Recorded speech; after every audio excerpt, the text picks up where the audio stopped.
Paul Pierce inserts himself in LeBron's legacy a little too much. Dwayne Wade was looking past Kobe Bryant to pursue the GOAT. Carmelo Anthony knows why Jason Tatum isn't getting the respect that he deserves. Paul Pierce believes he is responsible for taking LeBron James's game to the next level. Recently on Undisputed, 34 said, I truly feel responsible for taking LeBron to the next level. When he went to Miami, Game 6 in Boston, we had them on the ropes to go back to the finals. I think that was the game that LeBron took it to the next level. Paul Pierce even said he wouldn't be surprised if LeBron had voted him the greatest player of all time during a recent poll. Speaking of GOATs, Dwayne Wade believes he had a chance to dethrone Michael Jordan. Recently on Carmelo Anthony's 7 p.m. in Brooklyn podcast, D. Wade admitted that he had to play so many different roles in his career.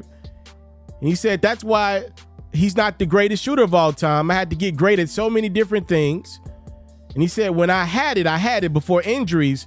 I was like, Michael Jordan, I'm coming for you. That was my mentality. I thought I was coming for MJ. I thought I was going to be the greatest because I figured it out very early in the league. And in my second year, I knew. And last but not least, Carmelo Anthony believes the reason why Jason Tatum is getting picked over by Steve Kerr and Team USA, not selected as finals MVP, all that great stuff. It comes down to his aura. Melo said Tatum won, he's successful, but the reason why we put Anthony Edwards there is because of his aura. If JT had that aura, it is over.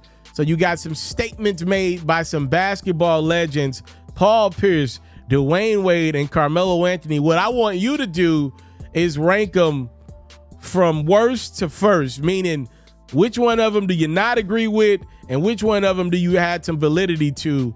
For me, the one that I got to give validity to, I know this sounds crazy, number one is Paul Pierce saying LeBron James took his game to the next level because of Boston.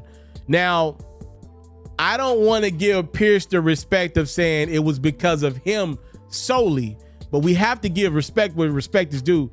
That Boston tandem alongside head coach Doc Rivers, that was what LeBron helped put that big three together in Miami for.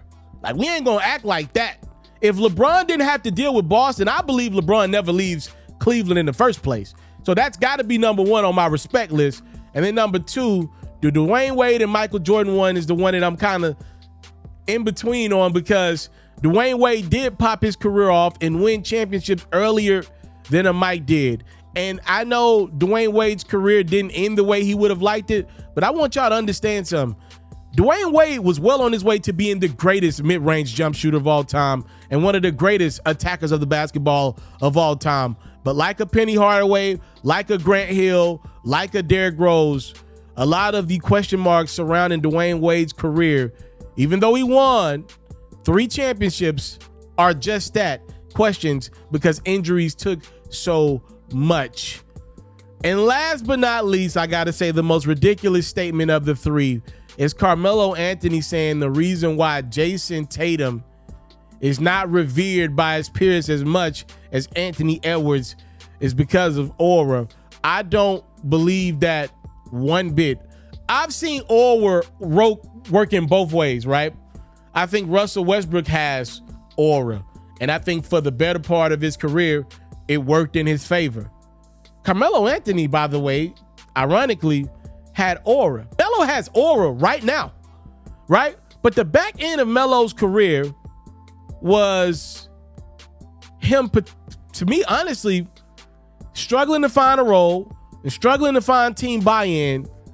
I don't know if this is about aura with Tatum. I think more than anything, this is about him being a dog more than aura. I know aura is the trigger word today of 2024, but I don't believe what Tatum is struggling with is about aura. I do believe there is a growing feeling around the league that Tatum is a pushover from a standpoint of he just go with the flow, i.e. a little Kevin Durant-ish. And y'all remember Kevin Durant was an all-timer in his prime, And the minute you come out of your prime, though, as an all-timer, when you're not the tone setter for a squad, you do become looked at as a guy that's easy to step on. I think Tatum's comparison is Kevin Durant. That mentality that I'm not going to be a vocal spokesman of my club. I'm a talking podcast, but I'm not going to talk as much on the court as people would like of their leader. But you still won with Jason Tatum. That's all that matters. He still won a championship as one of the best players on the Celtics, as their leader in the regular season. I think he's fine. Everybody's not going to be the face of the NBA. Anthony Edwards, though, I will agree with Melo, does seem to have the it factor to be just that. Let me know your thoughts. Time, love, and support. It's your boy Never Take for Granted. I'm out. What up, what up, what up? It's yours truly, the one and only Ferro. If you appreciate the great quality content that your boy consistently puts out for the culture, you can now take that love and appreciation to the next level. You can cop a supporter badge on Facebook or a membership on YouTube. We have perk announcements for both platforms coming really, really soon. Thank you in advance. As an independent journalist, this is how I feed my family, pay my bills, all that great stuff. So any support is appreciated dearly. Thank you in advance. Time, love, and support. I'll never take it for granted.